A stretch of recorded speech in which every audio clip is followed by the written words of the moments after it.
vais écouter un truc. Je vais écouter un truc.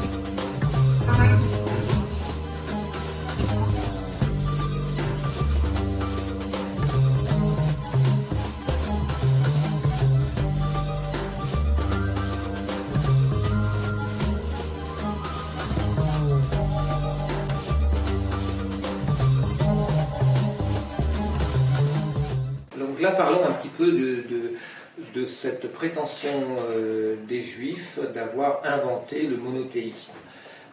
Tout le monde presque est d'accord pour dire que voilà, le monothéisme c'est une invention du judaïsme et qui a été transmise au christianisme et à l'islam. Hein, donc c'est une question importante qui demande un certain nombre de clarifications. D'abord, il faut bien savoir, et là je dis des choses qui sont bien connues des historiens des religions, hein, j'invente rien. Il faut bien comprendre que la notion de Dieu unique ou de Dieu suprême, la notion de Dieu suprême, d'un Dieu qui gouverne le cosmos, est bien plus ancienne que le judaïsme. Hein. Et à partir du moment où on a des écrits, on trouve cette notion. C'est-à-dire que ce n'est pas une notion proprement religieuse dans l'Antiquité ancienne, parce que les peuples ne vouent pas en général de culte au Dieu suprême. Justement parce que le Dieu suprême, il est partout. C'est le Dieu qui est simplement l'expression de l'unité du cosmos. D'accord ? À partir du moment où les hommes sont capables de comprendre que le cosmos forme un tout, automatiquement, ils sont capables de comprendre qu'il y a un Dieu suprême, ou qu'il y a une unité du divin. D'accord ? Donc ce monothéisme-là, il n'a pas du tout été inventé par le judaïsme. Mais c'est un monothéisme qu'on peut dire inclusif, c'est-à-dire qu'il n'est pas exclusif de l'existence d'autres dieux. Hein. Il amène souvent les philosophes, alors c'est une notion philosophique, comme je disais, c'est pas vraiment une notion religieuse dans la mesure où il n'y a pas généralement de culte à ce Dieu suprême. Ou alors c'est un culte d'État. Hein, mais les peuples qui vivent en tribus, en clans, en famille, ont des divinités beaucoup plus restreintes. C'est aussi une question d'humilité, c'est que le commun des mortels ne s'adresse pas aux grands dieux, quoi. Il y a chacun son rang, hein. Donc on s'adresse à ses ancêtres, on s'adresse au Dieu de la terre où on vit, on s'adresse éventuellement au Dieu de l'État dans lequel on habite, pour manifester notre qualité de citoyen, etc. Mais on ne s'adresse pas, on ne fait pas d'offrande au Dieu suprême. Il est suprême, il est au-delà, il ne parle pas, il n'édicte pas des lois, il n'interfère pas avec les lois humaines, par exemple, hein, ce qui est très différent du Dieu Yahvé, hein, Dieu du judaïsme, ou du Dieu de l'islam aussi d'ailleurs. Les égyptologues comme Yann Assmann soulignent que les Égyptiens jamais n'aurait imaginé que les dieux puissent édicter des lois. Les lois, c'est la responsabilité des hommes. Chacun sa responsabilité. Les hommes doivent apprendre à vivre ensemble. Et donc, ils font des lois. C'est pas à Dieu de les faire. Voilà, donc par exemple. Hein. Donc, ce monothéisme inclusif, qui n'est pas du tout exclusif de l'idée d'autres dieux, de toutes sortes, est très ancien. Ce qui est particulier au judaïsme, c'est le monothéisme exclusif. C'est-à-dire, il n'y a qu'un seul Dieu. Alors, comme je l'ai aussi un peu dit, on trouve ça c'est chez Yann Assmann, qui est un égyptologue intéressant, qui s'est intéressé à la Bible, mais justement, lui, dans une approche, on peut dire, révisionniste, parce que c'est un amoureux de l'Égypte, il a un grand respect par l'Égypte, et il a essayé de comprendre comment... il a essayé de comprendre, d'une part, comment l'Égypte était vue par les Juifs dans la Bible, mais aussi inversement. Hein, donc, c'est intéressant comme démarche. Il souligne aussi que ce monothéisme inclusif, c'est aussi lié à l'idée que tous les dieux, au fond, ne forment qu'un, et que aussi les dieux de tel peuple et de tel autre peuple sont en fait les mêmes sous d'autres noms. Par exemple, un dieu du soleil, toi ton dieu du soleil tu l'appelles comme ça, moi je l'appelle comme ça, c'est le même. D'accord ? Et ça nous permet de faire des serments mutuels. On va jurer, on va faire un serment sur ce Dieu. Toi, tu l'appelles comme ça, moi, je l'appelle comme ça. Ça, c'est des notions qui sont très anciennes, hein, qui sont au moins aussi anciennes que le commerce.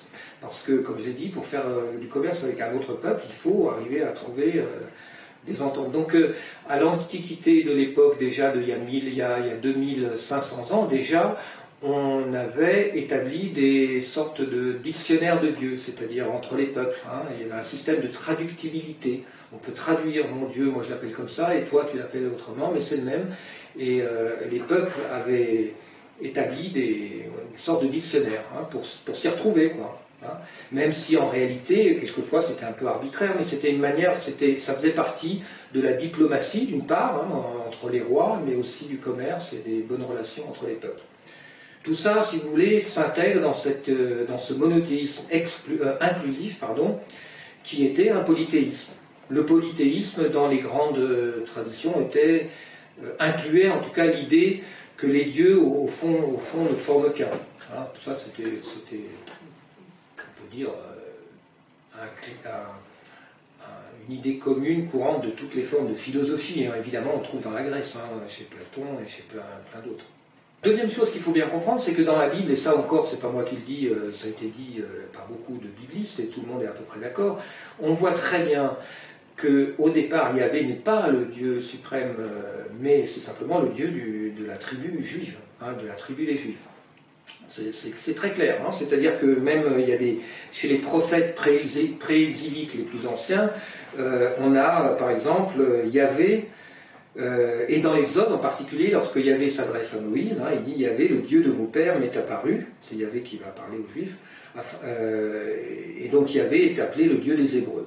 Chez le prophète Michée, qui est un prophète pré-exilique, donc assez ancien, tous les peuples marchent au nom de leur Dieu, et nous marchons au nom de Yahvé, notre Dieu. Donc lorsque Yahvé dit « tu n'auras pas d'autre Dieu que moi », ça n'implique pas l'idée que je suis le Dieu de l'univers. En fait, si vous voulez, on sait du point de vue historique que la Bible a été écrite un peu à l'envers, c'est-à-dire que le début, la Genèse, où Yahvé apparaît comme le créateur de l'univers, c'est un rajout tardif. Ça n'était pas du tout comme ça que les Juifs comprenaient Yahvé, disons, à l'époque pré-exilique. Yahvé était le Dieu des Juifs. Mais évidemment, si Yahvé est le Dieu des Juifs, et si Yahvé veut détruire tous les autres dieux, et si au bout d'un moment Yahvé finit par dire d'ailleurs les deux autres dieux n'existent pas, on se retrouve avec une sorte d'obligation logique de faire de Yahvé le Dieu créateur de l'univers. Mais il faut bien comprendre que ce processus historique, il est aussi inscrit dans la nature de Yahvé. C'est-à-dire que pour les Juifs, Yahvé, c'est d'abord le Dieu des Juifs. Et en second, c'est le Dieu de l'univers. Et ça, on le voit transparaître assez clairement dans plusieurs passages.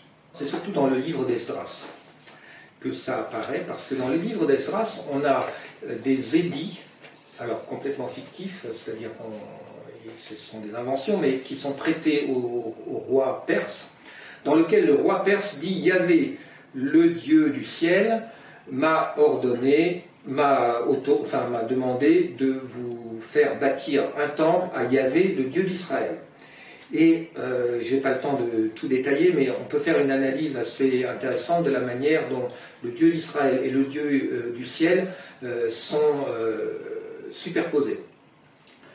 Il est évident que les Grecs, les Perses croyaient au Dieu du ciel. Le Dieu du ciel, c'était le terme en général, d'ailleurs un peu partout, la reine du ciel, la déesse du ciel ou le Dieu du ciel, c'est le nom du Dieu suprême, parce qu'on le localise dans le ciel, ça il englobe tout l'univers.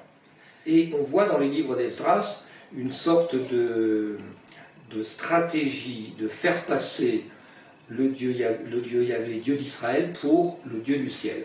Et on ressent, quand on lit le livre d'Esdras à travers ça, on peut imaginer une volonté, donc, de la part d'Esdras et des Juifs babyloniens, de convaincre les Perses que Yahvé est le Dieu du ciel, que vous appelez, vous, Ahura Mazda ou autre.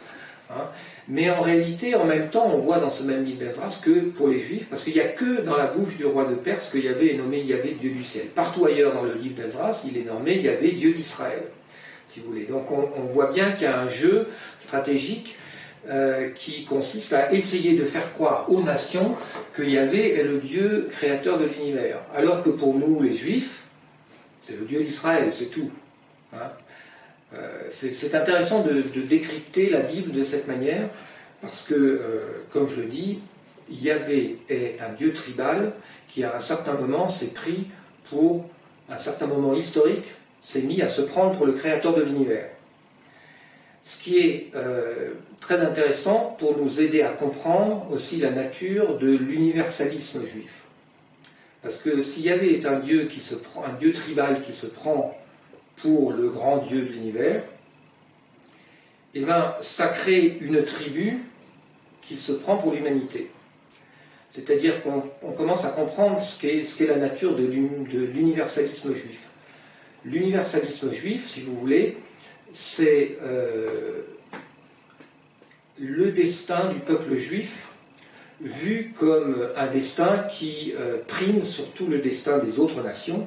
Et c'est une manière pour les juifs de considérer qu'au fond, la judéité, c'est l'humanité, ou c'est l'essence de l'humanité, ou c'est l'humanité supérieure, et que finalement, le programme que les juifs ont pour l'humanité, c'est le seul programme important, et que de toute manière, les juifs savent mieux que le reste de l'humanité ce qui est bien pour l'humanité, etc. Hein, vous voyez ce que je veux dire? Donc, et tout ça, encore une fois, moi ce que je fais, c'est que j'essaye de montrer que tout ça provient du Dieu jaloux. Hein, le Dieu jaloux, le Dieu sociopathe, qui se prend tel un sociopathe, puisque le sociopathe est quelqu'un, ou le psychopathe est quelqu'un qui se prend pour le centre du monde. Il est seul, il est le seul à exister. Il est seul au monde. Hein. Le psychopathe est dans une solitude absolue. Donc voilà, hein, voilà ce qu'on pouvait dire là-dessus.